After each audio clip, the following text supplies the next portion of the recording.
Olhai as aves do céu, que não semeiam, nem ceifam, nem recolhem em celeiros, e vosso Pai Celestial as alimenta.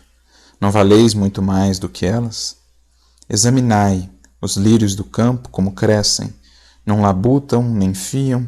Eu, porém, vos digo que nem Salomão, em toda a sua glória, vestiu-se como um deles.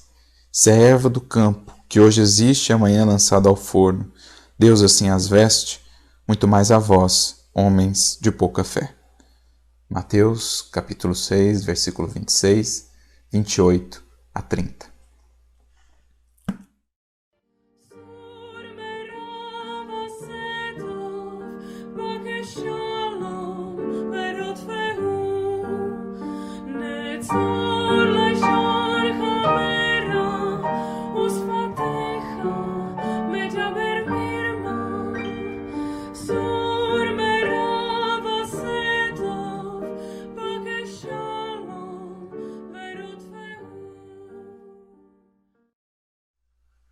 Quando vai nos falar da providência divina, isto é, da solicitude de Deus que se espalha por todo o universo e que cuida, que vela, que inspira a vida de todos os seres, Jesus nos convida a recorrer à natureza.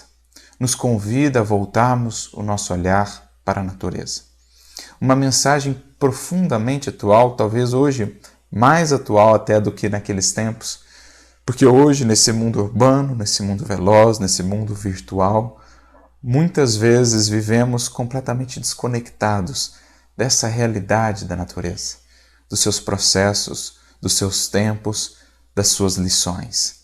É preciso, portanto, buscando ganhar intimidade com Deus, entender melhor as suas leis e aprofundar a nossa espiritualidade, criarmos novamente laços mais estreitos com a natureza, porque é da lei natural que estejamos com ela conectados.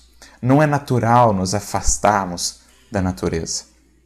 Jesus quer nos convidar também a refletir que a natureza é um constante recado, uma permanente mensagem de Deus para todos nós, os seus filhos, falando-nos de como se importa conosco, de como o seu amor, em suas múltiplas manifestações, sustenta a todos os seres da criação na condição e no patamar em que estão, com as suas necessidades evolutivas.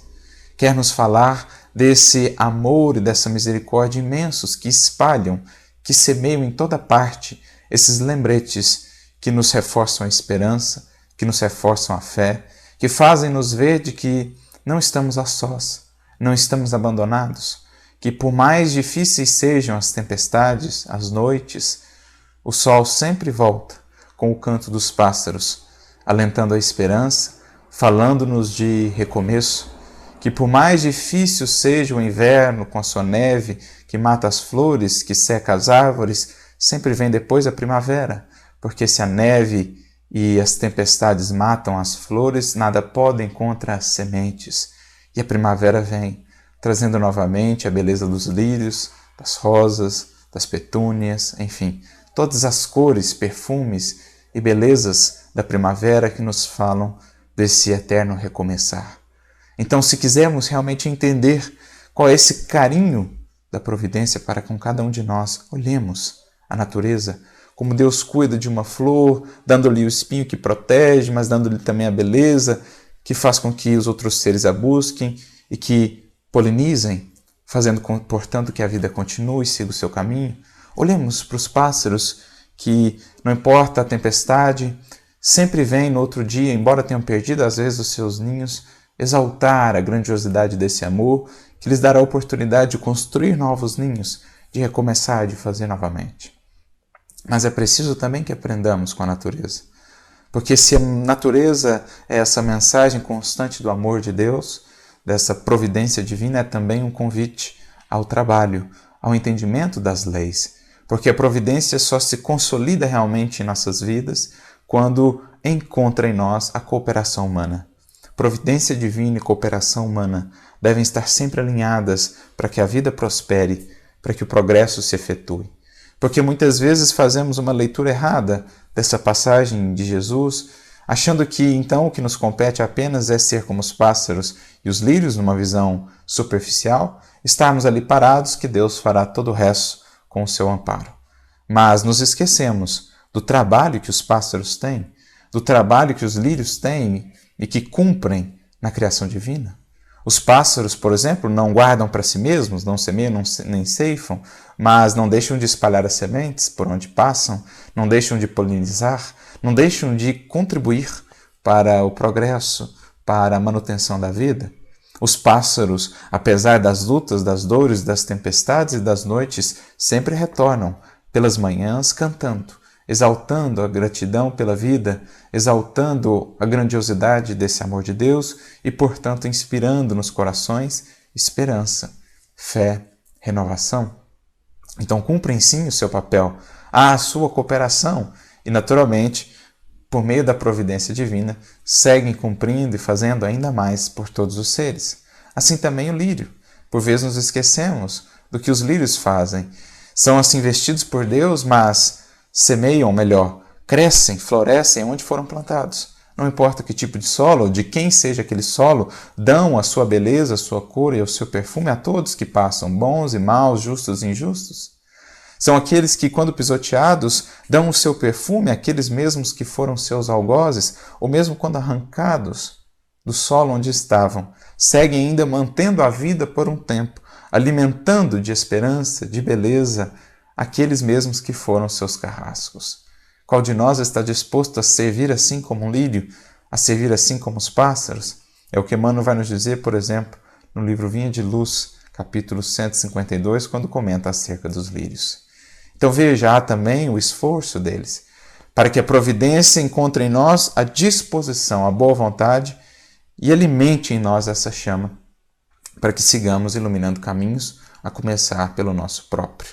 Porque é preciso ter essa contrapartida de nossa parte. Caso contrário, ao invés de ajudar essa providência divina a nos ajudar, estamos nos desajudando ou bloqueando, impedindo que esse auxílio divino nos alcance. Então assim a gente aprende também, com a lei divina, a secundar esse esforço, esse amparo da providência divina em nossos caminhos. Porque a natureza em si mesma tem gravada e esculpida nela também as leis divinas. Como nos dizem os Espíritos na questão 626 do Livro dos Espíritos, todos aqueles que em todos os tempos se dedicaram a estudar a natureza puderam ler ali as leis naturais, as leis da vida que estão gravadas em seus estatutos, em suas páginas. Por exemplo, não está gravada na fonte que recebe as pedradas que lhe são atiradas, embala essas pedradas em seu seio, segue adiante cantando e semeando vida e esperança por onde passa. Não está ali gravada a lei do perdão, a lei da misericórdia, a lei da caridade? Não está gravada na árvore que podada dá mais frutos ainda, essa lei do perdão, da caridade? Ou, por exemplo, na flor que é pisoteada e devolve com o seu perfume, o sândalo que é cortado e perfuma o machado daquele que o corta? Não estão ali gravadas as leis divinas? A lei do serviço no sol que consome a si mesmo e, consumindo-se a si mesmo, gera luz e gera vida para as outras criaturas e por isso é tão luminoso. Não está ali ensinada a lei do serviço? E assim sucessivamente, para aqueles que têm olhos de ver, a natureza nos fala das leis divinas, leis que são o único caminho para a nossa felicidade real, e nos fala constantemente desse infinito amor de Deus, que estabeleceu esse constante recado, por exemplo, através da beleza das flores, de múltiplas tonalidades, de múltiplos perfumes, de múltiplas texturas, que são constantes recados. Veja, meu filho, como quero alimentar em cada passo a esperança em seu coração. Nos múltiplos cantos dos pássaros, nas múltiplas cores dos pássaros, nas múltiplas tonalidades do pôr do sol, na luz do luar, quantas mensagens a natureza constantemente nos passa, mas seguimos aí pelos caminhos da vida, surdos, cegos a esses chamados divinos que nos convidam a acessar o que há de mais belo fora e, portanto, dentro de nós, que nos convidam à interioridade, a acender essa luz de um novo olhar para enxergarmos uma nova vida, onde a presença divina se faz muito mais constante muito mais presente, onde antes não imaginávamos poder enxergá-la.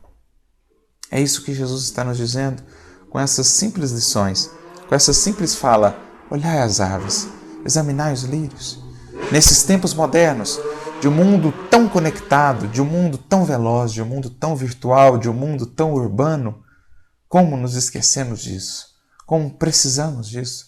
Reservar um tempo do nosso dia a dia para nos deixarmos preencher por essa reverência, por esse amor que nos toma o coração quando olhamos a magnificência da criação divina, uma cachoeira que é talvez um dos símbolos mais belos dessa constante atuação da providência divina que se derrama sobre todos nós, sobre todos os seres da criação e que depois se espalha na horizontalidade da vida para aqueles que se dispõem a ser os rios, os canais para que a graça divina, a providência divina que cai verticalmente possa se espalhar horizontalmente para os múltiplos corações que caminham na terra sedentos de propósito, sedentos de sentido, sedentos de esperança. A natureza nos fala constantemente disso, então aprendamos a olhar para ela, a entrar em contato com ela e a ler nas suas páginas os estatutos divinos, harmonizando a nossa vida às suas lições, aprendendo a ter a flexibilidade da água para contornar os obstáculos, ou, quando não possível, contornar os obstáculos, aprendemos a crescer e superarmos os obstáculos, aprendamos a ter a flexibilidade do bambu, a fortaleza da rocha. Aprendamos com a natureza, sobretudo com essa visão mais abrangente das leis morais que a doutrina espírita nos traz, das leis espirituais. Aprendamos a fazer isso. Só temos a ganhar em interioridade, desenvolver em nós essa vida interior de um contato mais íntimo, mais estreito com todos os seres, com todas as coisas, com essa imensa lei de solidariedade que nos une a todos, falando que por trás daquilo que os nossos olhos materiais não conseguem ver, está ali sempre a solicitude e o amor de Deus, esse grande Criador, Senhor das estrelas, Senhor dos mundos, mas que importa-se com cada um de seus filhos. Não um computador frio e distante, não um algoritmo apenas, nem aquele Senhor a ser temido. Pelo contrário, Abba, Pai, na definição de Jesus. Pai, Mãe, Criador que vela, que zela, que cuida de cada um de nós, que conhece cada uma das nossas dores, Criador que espraia o seu pensamento pelo fluido cósmico universal e que sente cada ondulação de pensamento ou emoção que venhamos a ter.